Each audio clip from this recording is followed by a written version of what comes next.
La bienvenida al licenciado Gary Rodríguez. ¿Cómo le va, licenciado? ¿Cómo está?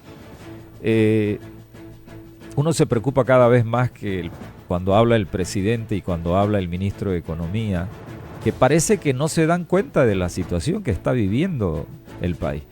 Parece que no van al mercado también, ¿no? Seguramente que no, porque están viviendo, bueno, pues otro tiempo, son dignatarios de Estado y tienen otro tipo de actividad ellos. Pero él dice, por ejemplo, de que es por la situación por la que se atraviesa en otro país y repercute en Bolivia.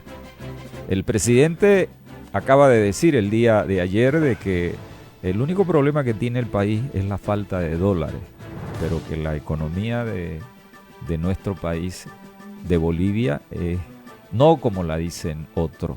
¿Cómo está, licenciado? Buenas tardes. Muy buenas tardes, Erlan. Muchas gracias por la entrevista y un saludo cordial a la audiencia de su programa.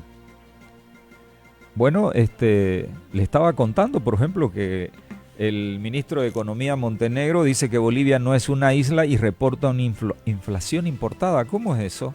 Es decir, lo que sucede lo caro que está en otro país es traído acá. ¿O cómo? Explíquenos cómo es eso, usted que es el capo en números, por favor, licenciado. Bueno, gracias, Erlan. Le voy a poner dos ejemplos para un poco, sin querer defender al ministro, pero poner las cosas en su lugar.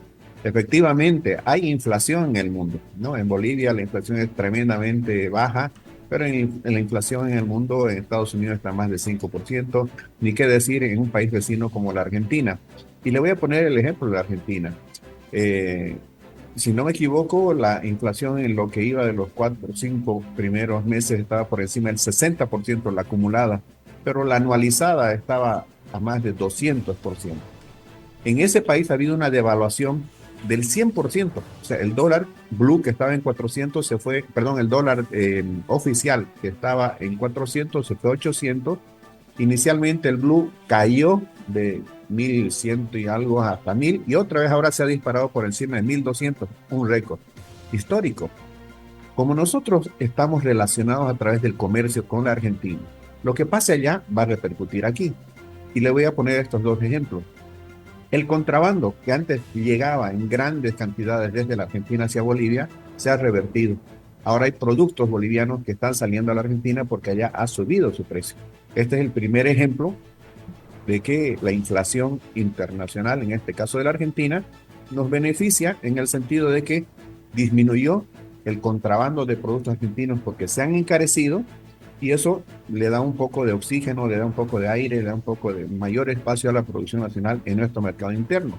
Y también hay esta situación de la salida de los productos de contrabando desde Bolivia hacia la Argentina, que eso sí nos puede perjudicar, porque si disminuye su oferta en nuestro territorio, va a subir los precios. Esa es la primera constatación de que la inflación internacional sí nos afecta. La segunda, que es la que prácticamente habla de la inflación importada, el ministro de Economía y Finanzas Públicas, es el caso del trigo. Nosotros somos importadores de trigo y de harina de trigo. En la Argentina, los precios de los alimentos se han subido al cielo. Cuando tengamos que traer la harina, cuando tengamos que traer el trigo desde la Argentina, vamos a traer a un mayor precio. Ahora, estamos importando inflación, sí, estamos importando la subida de precios que está dando en la Argentina. ¿Cómo se va a solucionar eso? En el caso del gobierno que abastece con harina al sector de los panificadores, tendrá que aumentar el subsidio para abaratar ese producto más caro que llega de allá. Pero ¿qué? De aquellos que importan directamente. Tienen el problema de un dólar más caro en Bolivia y tienen un problema de una materia prima, el trigo o el producto final, la harina, más cara en la Argentina. Entonces sí, efectivamente estamos importando inflación. Eso no obsta de que en el país estamos sufriendo ya un incremento de costos por una parte y en algunos sectores ya escasez de algunos repuestos, por ejemplo, para maquinaria o de algunos insumos. Incluso se habla de que los medicamentos van a empezar a disminuir en lo que respecta a la importación porque se ha encarecido el dólar y el acceso está limitado. Entonces, Esa es la verdad, Erlan. No sé si he podido aclarar un poquito la figura. No, excelente, licenciado, pero ¿y qué acciones debería tomar el gobierno? Porque un gobierno no se va a basar en lo que hace Argentina, en lo que hace Brasil, tiene su propia economía. Es decir, ¿qué es lo más urgente que debería hacer el gobierno acá en el país? Bueno, lo hemos dicho, ¿no? Tenemos una discrepancia con el gobierno no actual, sino desde el año 2006. La preocupación del gobierno y de la generalidad de los gobiernos siempre es que la inflación no se dispare porque eso socava el poder adquisitivo de los ciudadanos, y cuando el poder de compra disminuye, la gente se enoja, la gente reclama, la gente sale a las calles y demanda incrementos salariales o control de precios, etcétera. Entonces, esa vamos a decir que es una preocupación generalizada. La diferencia es cómo se encara esa situación. Nosotros particularmente no somos proclives de que hayan controles de precios. Sin embargo, el gobierno del año 2006 ha entrado en esa dinámica. O sea, prácticamente los alimentos básicos están controlados en sus precios acá, y la exportación de los excedentes está condicionada a esos precios justos que han dado en llamar. Esto introduce distorsiones a la economía, castiga al productor. Finalmente, el productor del campo termina subsidiando a la ciudadanía, a las ciudades en general, y eso no es justo. La forma de cómo se tiene que resolver esto es a través del mercado. Y nuestra visión, nuestra propuesta siempre ha sido que la mejor forma de garantizar precios bajos en el mercado interno es a través de la sobreproducción. Voy a poner este ejemplo. ¿Por qué el dólar está subiendo de precio? Es sencillo, porque si falta queso, si falta pollo, si falta huevos en el mercado, ¿qué acontece con su precio? Sube. Y le voy a poner este ejemplo para que la ciudadanía entienda. ¿Cuántas veces a los productores de tomate que sacan de golpe su producción, y como el tomate no se puede almacenar por mucho tiempo, llegan las cantidades en masa a los mercados, y la misma caja que llega a costar en ese momento de sobreabundancia 8, 10 bolivianos, meses más adelante se está expendiendo en 80, en 90 bolivianos? Esa es la verdad. Bueno, si el mercado regula la oferta y la demanda, lo que tenemos que hacer es, para que bajen los precios, aumentar la oferta. El dólar en este momento está subiendo de precio porque la oferta no es normal como antes. Entonces tenemos que diagnosticar por qué hemos llegado a esta situación, qué tenemos que hacer hoy día para que esa situación no se prolongue en el tiempo. Y nuestra propuesta desde el punto de vista estructural, no paliativo, es apoyar al sector exportador, al de rápida reacción, agropecuario, agroindustrial, forestal, maderero. Ese es el camino a seguir para que las divisas abunden en el país. Hay medidas paliativas que se tienen que tomar. Usted bien dice, los gobiernos no se pueden quedar en el diagnóstico o en la explicación de por qué nos está afectando el sector externo. Tiene que tomar medidas. ¿Para qué? Para dejar de explicar por qué estamos así, y más bien para dar una solución a la situación a la que hemos llegado. Si es externo, veamos cómo solucionamos, hasta dónde podemos ser incidentes con una mayor producción local. Y si es local el problema, entonces hay que resolverlo eso. Y varias cosas se pueden mejorar para producir más y mejores alimentos y otros productos, tanto para el mercado interno como para la exportación.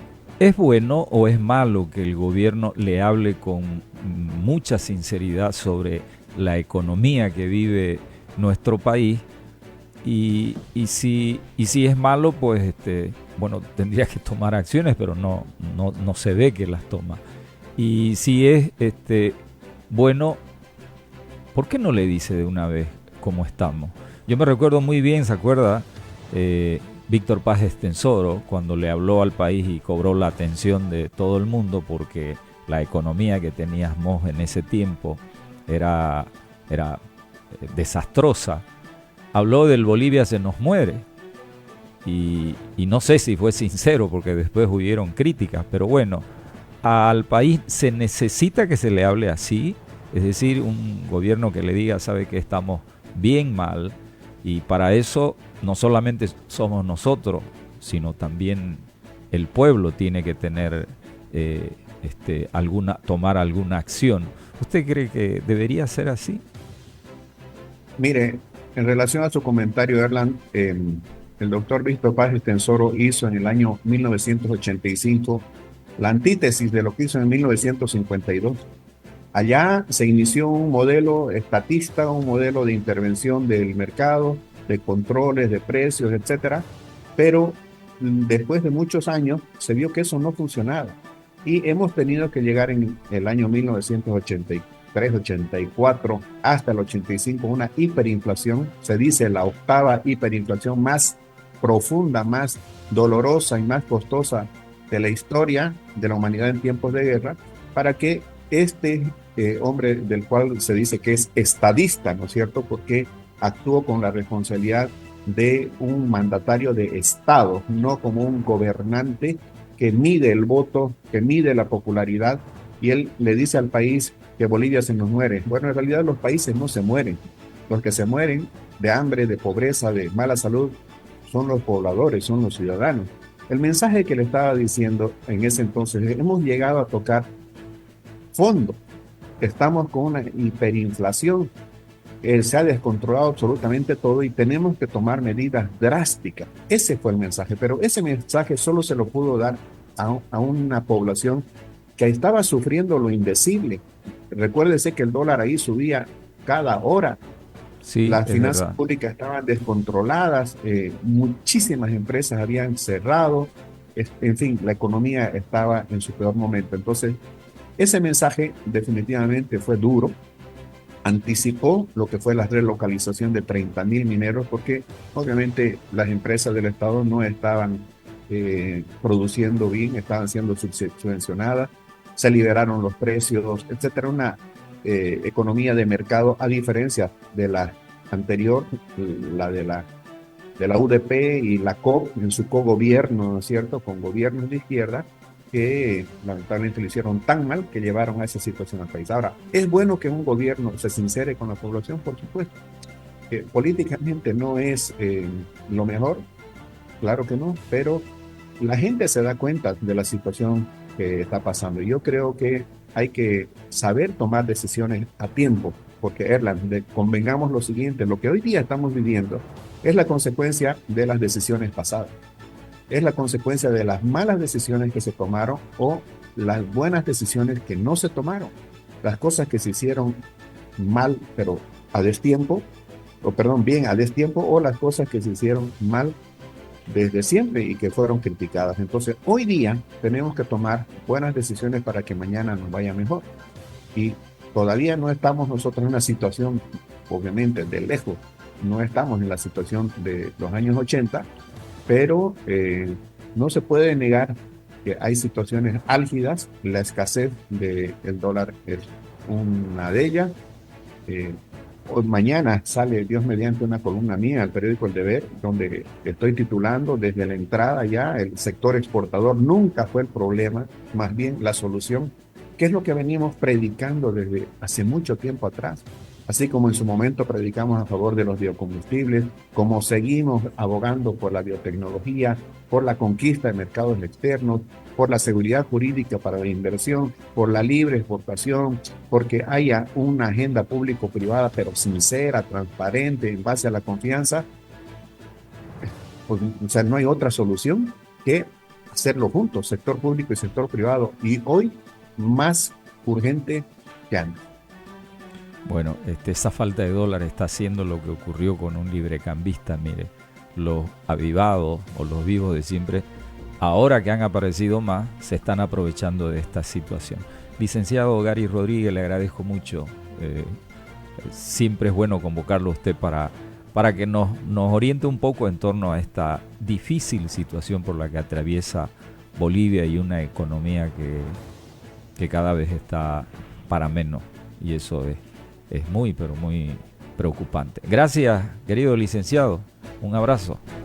Muchas gracias, Erland, por la entrevista, y déjenme cerrar con esta reflexión. Nunca es tarde para cambiar, a no ser que ya sea demasiado tarde para hacerlo. Un ejemplo, pedir perdón a una persona. Cuando esa persona parte de este mundo, o uno parte, ya no hay más que hacer. No esperemos el último momento para tomar decisiones inteligentes y valientes. Trabajemos sector público, sector privado. ¿Se puede solucionar esto? Por supuesto que sí, pero de una forma pautada, pactada, sector público, sector privado. Ninguno de los dos puede solucionar esto por su parte, pero el sector privado depende de las buenas decisiones de los gobernantes. Muchas gracias, buenas tardes. Buenas tardes, querido licenciado. 4 de la tarde.